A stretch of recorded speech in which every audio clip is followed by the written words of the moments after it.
All right, so hello, wine drinking people. We're back again and wrapping up things for what I drank yesterday. This producer from Bulgari was in the store, and we've had Massimo's wines in the past. Some excellent stuff. This Podere Sapaio, his Volpaio and Sapaio wines.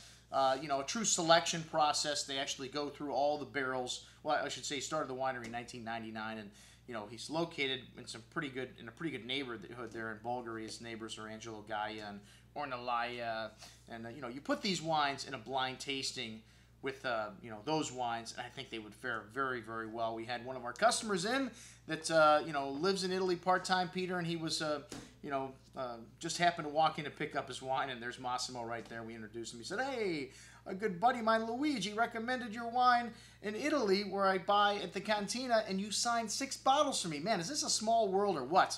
But that's the kind of people you meet here at the Wine Watch. We've got winemaking personalities in here almost every single day. And hey, Massimo's coming back today.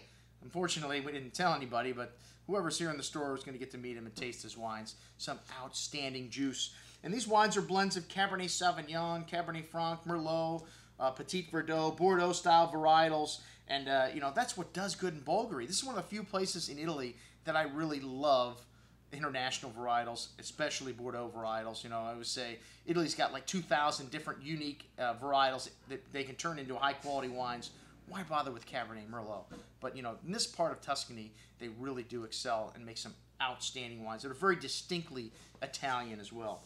All right, well, the Volpaio, like I said, and the Sapaio are selections. They taste through all the barrels after they've made the wines, and they decide this barrel goes to this program, this barrel goes to that program. So a true second wine here, and really decadent bouquet. All these wines, lovely spice, almost Bordeaux-like with that coffee and fresh plowed earth. This is the 2007 Volpaio that I'm talking about. A good amount of that right forward and black cherry, cassis berry fruit in the tongue, smooth round tannins, a nice hand of acidity, lovely freshness, an excellent bottle of wine for a second wine. Well, it's not that cheap. It's $50, man. You expect excellence in that price range. And, the 2008, well, 2007, everyone's raving about how great this is. Well, Massimo says 2008 for Bulgari because it's next to the coast.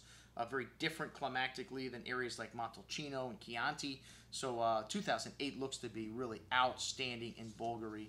And that happened in 1998 when, the wine of the year was Ornellaia, and the rest of Tuscany, then it wasn't really that highly regarded. Well, it's amazing 10 years later, 08, kind of the same scenario in Tuscany. And this wine, you really notice a little more depth and concentration in this 08. Definitely a little riper, a little richer in that black cherry espresso and dark cocoa showing up on the bouquet. And this one, it's a blend of 70% Cabernet, 15% Merlot, and 15% Petit Verdot. Big and chunky on the palate, man. A lovely amount of forward fruit. Layers of toasty oak spice, mineral, and nice freshness. Like I said, a bit longer and a bit more complex than that 2007. All right, well, the first wine is called Sapaio. So it's Podere Sapaio Sapaio. Sapaio? I don't know. They have to do these funny things with names in these wines. But, a really cool package. And, it's a different color, too. One of the things that is good. If you have wines that are named so similarly, you want the colors to be different. You want to color coordinate things. Okay, well, the red label, the Sapaio, rather, the blend changes a bit every year in this wine, as it does in the first wine, but it's pretty close to 55% Cabernet, 25% Cabernet Franc, 10% Merlot, 10% Petit Verdot, or maybe it's not pretty close to that, but it's those 4 varietals, right? Mostly Cabernet Sauvignon, and, the 2005 vintage, maybe a little bit lighter than the 06 and 08. This wine, still had a lovely toasty oak spice, espresso, kind of dark chocolate, cassis, black cherry fruit, damp earth, and just a bit more evolved on the palate, showing a little rounder and a little bit more forward, and the tannins a little softer. But still, nice freshness on the finish, nice balance, excellent juice at $84.